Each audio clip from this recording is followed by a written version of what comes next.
திருப்பூர் மக்களவை தொகுதி பாஜக வேட்பாளர் ஏபி முருகானந்தத்தை ஆதரித்து தமிழ் மாநில காங்கிரஸ் கட்சியின் தலைவர் ஜி.கே. வாசன் புதிய பேருந்து நிலையம் அருகே பிரச்சாரம் செய்து வருகிறார். கூடுதல் விவரங்களோடு நமது செய்தியாளர் ராஜேஷ் இணைகிறார். வணக்கம் ராஜேஷ், விவரம். வணக்கம். தற்போது திருப்பூர் மாவட்டத்தில் பாஜக வேட்பாளர் ஏபி முருகானந்தத்தை ஆதரித்து தமிழ் மாநில காங்கிரஸ் தலைவர் ஜி.கே. வாசன் பிரச்சாரம் மேற்கொண்டு வருகின்றார். ஏராளமான கூட்டணி கட்சியை சார்ந்தவர்களும் அதே போல பாஜக நிர்வாகிகள், தொண்டர்கள் என பலரும் பங்கேற்றிருக்கிறார்கள்.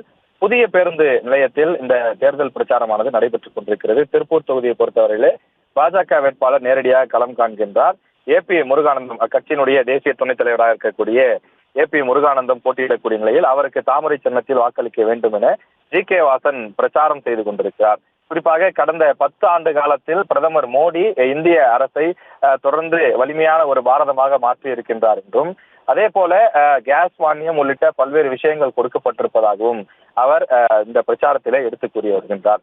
தொடர்ந்து பிரதமர் மோடியை மீண்டும் பிரதமராக தேர்வு செய்ய நீங்கள் தாமரை சின்னத்திலே வாக்களிக்க வேண்டும் எனவும், இதுல ஏபி முருகானந்தம் அவர்களை இந்த தொகுதியினுடைய ஒரு எம்பியாக நீங்கள் மாற்றக்கூடிய பட்சத்தில் திருப்பூர் தொகுதி பனியன் உள்ளிட்ட பல்வேறு ஆடைகள் ஏற்றுமதி செய்யக்கூடிய ஒரு முக்கியமான ஒரு மாவட்டமாக இருக்கின்றது.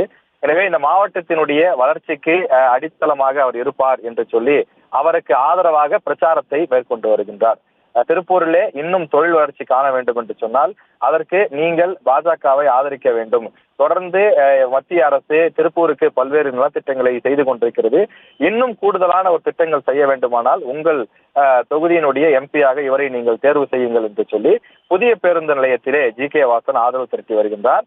இந்த பிரச்சார கூட்டத்தில் பாஜக நிர்வாகிகள் மட்டுமில்லாமல் தமிழ் மாநில காங்கிரஸ் உள்ளிட்ட அந்த கூட்டணியில் இடம்பெற்றிருக்கக்கூடிய பல்வேறு கட்சிகளை சார்ந்த தொண்டர்கள், நிர்வாகிகள் என பலரும் பங்கேற்றிருக்கிறார்கள். தொடர்ந்து ஒவ்வொரு இடங்களுக்காக 3 இடங்களிலே பிரச்சாரம் செய்வதற்கான ஏற்பாடுகள் செய்யப்பட்டிருக்கிறது. தொடர்ந்து ஜி.கே. வாசன் ஏபி முருகானந்தம் அவர்களை ஆதரித்து பிரச்சாரம் செய்து வருகிறார். விவரங்களுக்கு நன்றி ராஜேஷ். செய்திகளை உடனுக்குடனும் துல்லியமாகவும் தெரிந்து கொள்ள சப்ஸ்கிரைப் பண்ணுங்க.